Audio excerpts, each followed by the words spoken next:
மாளிகையில் ராப்பகலாய் அமர்ந்திருப்பே. இயேசு ராஜாவும் மாளிகையில் ராப்பகலாய் அமர்ந்திருப்பே. உம்மை துதித்து மகிழ்ந்திருப்பே. எல்லா துயரம் மறந்திருப்பே. உம்மை துதித்து மகிழ்ந்திருப்பே. எல்லா துயரம் மறந்திருப்பே. இயேசு ராஜாவும் மாளிகையில் ராப்பகலாய் அமர்ந்திருப்பே. இயேசு கிறிஸ்துவை ஆசீர்வதிப்பாராக. இந்த நல்ல வேலை தந்த தேவனை நான் சோதரிக்கிறேன். இப்போ கொஞ்சம் வசந்த பாப்பாவுக்கு நம்ம ஜெபிப்போம். சோதனை ஆண்டவரை நம்ம துதிக்கிறோம். இந்த மனமேட்சினால எங்களோடு பேசுங்க, கேட்கிற பிள்ளைகளோடு பேசுங்க, மறைத்து வழிபடுங்க. இயேசுவின் நாமத்தில் பிதாவே ஆமென். இப்போ நம்மளுக்கு பிரயோஜனமா இருக்கபடி 2 சாமுவேல் 3ஆம் அதிகாரத்தில் 33ஆம் வருஷத்துல இப்போ ஒரு காரியத்தை பார்த்தோம் அப்படின்னா, நல்ல சாதிச்ச மனிதன், பேர் வாங்கின ஒரு மனிதன், வீரன். இஸ்ரவேல்ல அவரை மாதிரி வீரன் இல்லை அப்படின்னு சொல்லப்பட்டிருக்கு.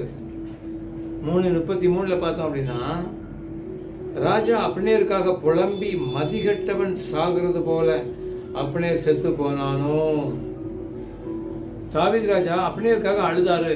அப்னேர் தாவீதுக்கு விரோதமா இருந்த மனிதன், சவுல் கூட இருந்த மனிதன்.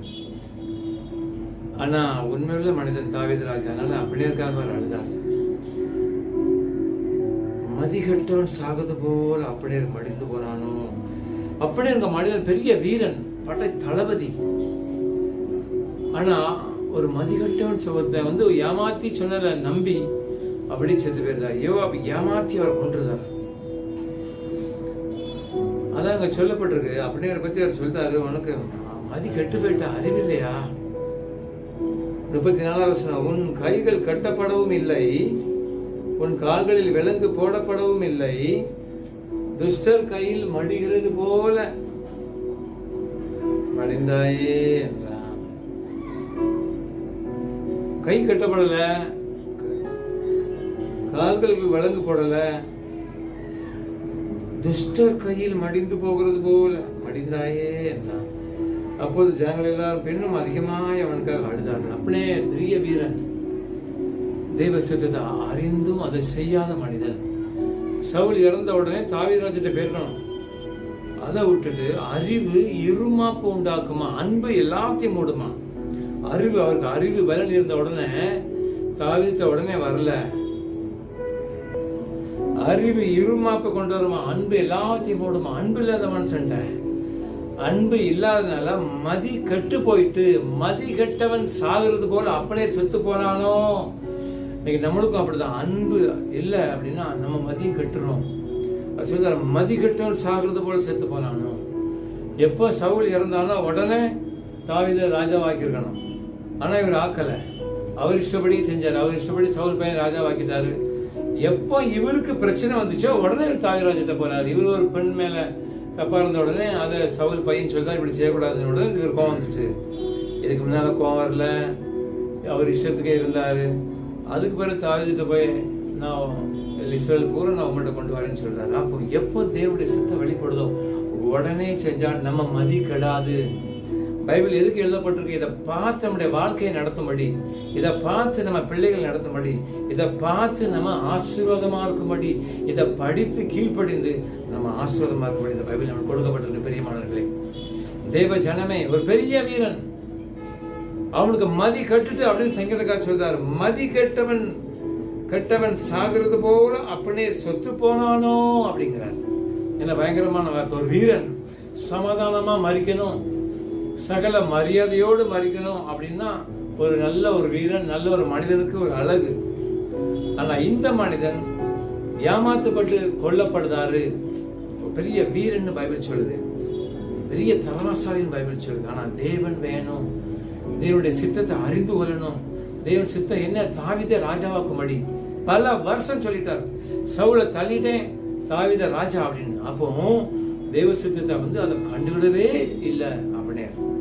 இதே மாதிரி நீங்கள் நானும் இருந்தோம் அப்படின்னா நம்ம மதி கெட்டு போவோம். பிரியமானவர்களே, தெய்வ சித்தத்தை அறிந்து செயல்படணும். தெய்வ சித்தம் என்ன, நம்மளோடு பேசுகிற தேவன் என்ன சித்தம் நம்மகிட்ட பேசுவார், நம்மகிட்ட வெளிப்படுத்துவார்.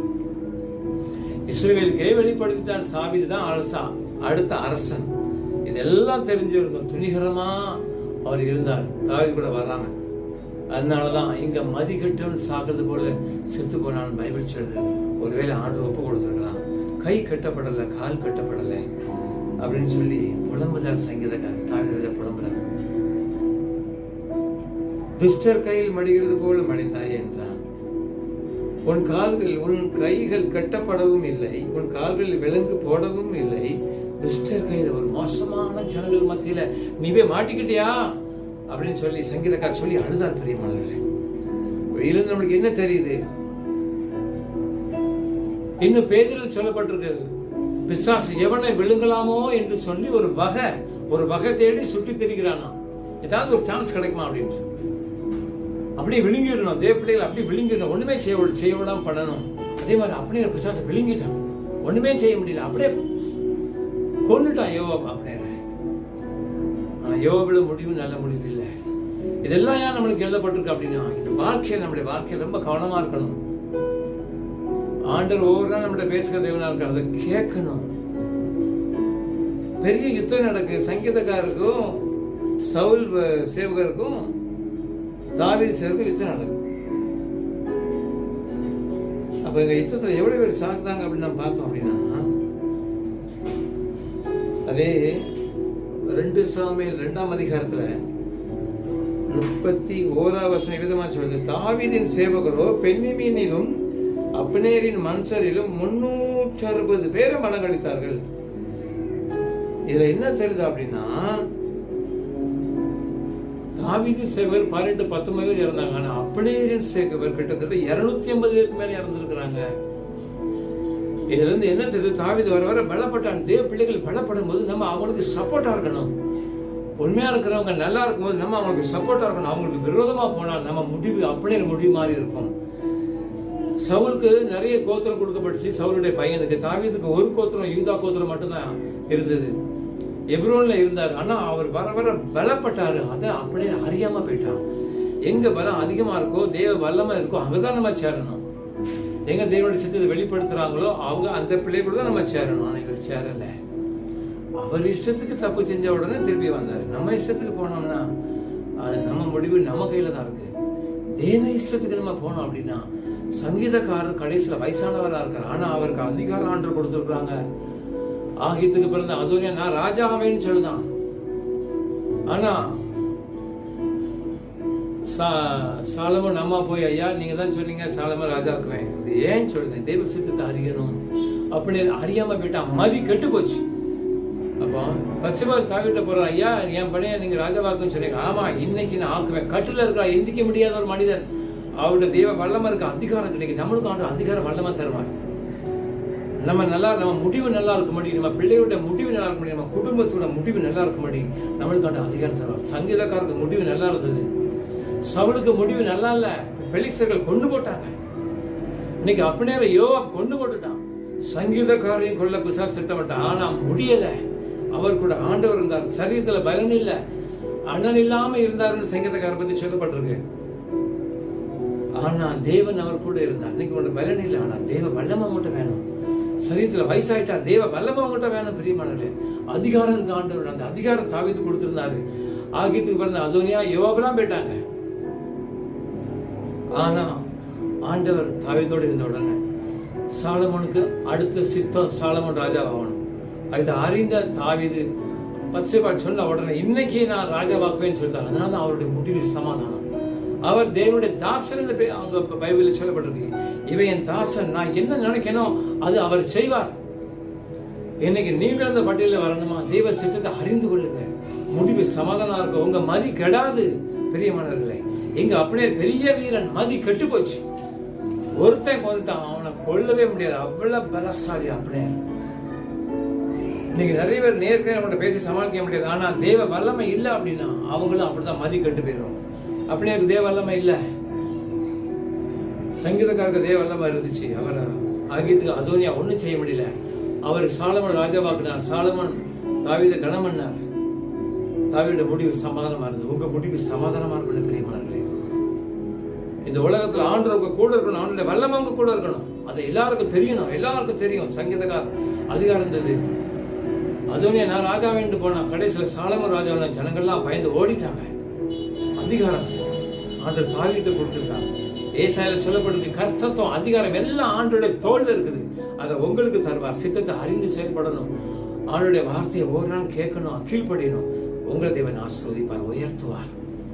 இந்த வசனம் என்ன சொல்லுது? நம்ம மதி கெடக்கூடாது, அன்பா இருக்கணும்னு சொல்லுது. தேவ சித்தத்தை அறிந்து கொள்ளணும், பிசாசை தெரிந்து கொள்ளணும், எவனை விழுங்கலாமான்னு சொல்லி வகை தேடி சொல்லி திரிகிறான் பிரியமானவர்களே. அவனை நம்ம ஜெயிக்கணும் அப்படின்னா தெய்வ சித்தத்தை நிறைவேற்றணும். இப்படி எல்லா நீதியை நிறைவேற்ற வந்து யோவானுக்கு ஆண்டவர் சொன்னாங்க, ஒரு மனிதர்கிட்ட போய் நான் ஞானஸ்நானம் எடுக்க மாட்டேன், நீங்களே கொடுங்க அப்படின்னு இயேசு கிறிஸ்து சொல்லலாம். ஆனா பிலிப்பில் சொல்லப்பட்டிருக்கு, தம்மை தாமே வெறுமையாக்கி தாழ்த்தினார். நீங்க தாழ்த்தும் போது தேவனுடைய சித்தத்தை அறிந்து கொள்ளலாம். தாழ்மை இல்லைன்னா முடியாது. மேன்மைக்கு முன்னானது தாழ்மை. தாழ்த்துங்க, தேவ சித்தத்தை அறிந்து கொள்வீங்க, உயர்த்தப்படுவீங்க, ஆசீர்வதிக்கப்படுவீங்க. இந்த வசனத்தின்படி நம்முடைய வாழ்க்கையில் நடக்கக்கூடாது. மதிக்கெட்டவன் சாகிறது போல செத்து போனாலும் துஷ்டர் கையில மாட்டிட்டியான்னு சங்கீதக்காரர் சொன்னார் பெரியவர்களே. தேவன் உங்களை ஆசீர்வதிக்கும்படி இந்த வசனத்தை கேளுங்க, படிங்க, அப்படியே திருப்பி திருப்பி ரிப்பீட் பண்ணுங்க. தேவன் உங்களை ஆசீர்வதிப்பார். 2 சாமுவேல் புத்தகம் நம்ம பார்த்தோம். 2 சாமுவேல் 3ஆம் அதிகாரம் 31-34 பேதுருல சொல்லப்பட்டிருக்கு. எவனை விழுங்கலாம் வகை தேடி சொல்லி திரிக்கிறாரு. சங்கீதக்காரரை பார்த்தோம், அவர் தேவ சித்தத்தை அறிந்து சாலமோனை உடனே ராஜாவாக்கினார். நீங்க தேவ சித்தத்தை அறிந்து கொள்ள தேவன் உங்களை ஆசீர்வதிப்பார், உயர்த்துவார், அதிகாரம் தருவார். நம்ம ஜெபிப்போம். ஸ்தோத்திரம் ஆண்டவரே. தேவ சித்தத்தை உணராத மனிதன் அப்படியே ஆண்டவரே, தேவ சித்தத்தை உணர்ந்த மனிதன் தாவீது உடனே தன் பையனை ராஜாவாக்கினார். ஆண்டவரே, நாங்களும் உங்க சித்தத்தை அறிந்து கொள்ள கிருபை செய்யுங்க, உணர்ந்து கொள்ள கிருபை செய்யுங்க, வல்லமா தாங்க, அதிகாரம் தாங்க. எங்க முடிவை கேட்கிற பிள்ளைகளை எங்க முடிவை சமாதானமா இருக்கணும் ஐயா. சவுல் மாதிரி வேண்டாம், அப்படியேர் மாதிரி வேண்டாம். மதிக்கட்டவன் சாகுது போல அப்படியே செத்து போறானோன்னு புலம்புறாரு ஆண்டவரே. நிறைய பேர் மதிக்கட்டுங்க சாகுதாங்க, குடியிலே சாகுதாங்க, போதை பொருளே சாகுதாங்க. அப்படி எங்களுக்கு வேண்டாம், எங்க பிள்ளைகளுக்கு வேண்டாம் ஆண்டவரே. அப்படி கேட்கிற பிள்ளைகளை ஆசீர்வதிங்க, பலப்படுத்துங்க, உயர்த்துங்க ஐயா. அப்படியே செய்யுங்க. இயேசுவின் நாமத்தில் பிதாவே, ஆமென்.